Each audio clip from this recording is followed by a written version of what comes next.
મુખ્ય પત્ર વ્યવહારમાં આજે આપણે જોઈ રહ્યા છીએ પત્ર લખવાની પરફેક્ટ રીત કે પત્ર કઈ રીતે લખાય। ધોરણ 12 ની અંદર તમારે 5 માર્ક્સના પત્રો અહીંયા એટેન્ડ કરવાના આવશે। તો એમાં પત્ર લખતી વખતે સૌપ્રથમ ધ્યાન રાખવાનું છે જે પત્ર લખી રહ્યું છે સ્ટેપ 1 સૌપ્રથમ પહેલા એડ્રેસ આવશે, એનું નામ અને સરનામું અને તારીખ, જે દિવસે પત્ર લખો એ તારીખ આવે બરાબર, પણ આપણું નામ અહીંયા લખવાનું નથી, અંદર આપેલું જ હોય।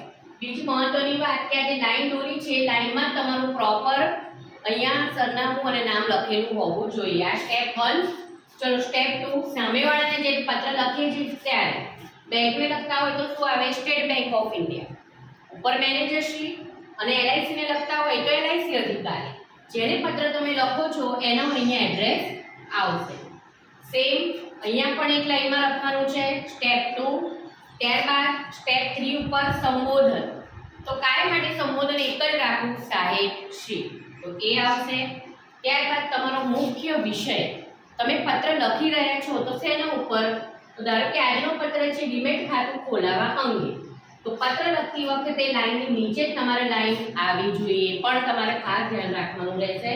5 માર્ક્સ માટે આ બધું જ નાની નાની બાબતો જરૂરી છે। ત્યારબાદ પ્રથમ પેરા કે જેની અંદર જે ફર્સ્ટ પેરેગ્રાફ છે એની અંદર તમારે સામાન્ય માહિતી લખવાની રહેશે। ડીમેટ ખાતું ખોલાવવું છે તો સૌપ્રથમ તમારે કહેવું પડે કે ભાઈ અમે તમારા બેંકમાં આટલા વર્ષથી અમે આ એકાઉન્ટ ધરાવીએ છીએ। બીજો પેરો ખૂબ જ મહત્વનો પેરેગ્રાફ, બોડી ઓફ પેરા કહી શકાય, બધી જ મહત્વની વાત એ તમારે બીજા પેરામાં લખવાની રહેશે। અને ત્યારબાદ આ અંગે ઘટતું કરવા વિનંતી અને ઝડપથી તમારો આનો ઉકેલ આવે એ તમારે પેરેગ્રાફમાં મેન્શન કરવાનું રહેશે। અને છેલ્લે કન્ક્લુઝન એટલે કે આપનો વિશ્વાસુ અને સહી, અને આની સાથે જો તમે કંઈક બિડાણ એટેચમેન્ટ કર્યું હોય તો એ પણ તમારે અહીંયા છેલ્લે લખવાનું। બિડાણ તમે શું બીડ્યું છે કે ભાઈ તમારું આધાર કાર્ડ હોય, પાન કાર્ડ હોય કે ગમે તે વિગતો હોય તો એ તમારે અહીંયા જોડવાની રહેશે। તો 5 માર્ક્સ સાથે આ કમ્પ્લીટ જો તમે સારી રીતે પત્ર લખો તો 5 માંથી 5 પણ અહીંયા તમને મળી શકે છે।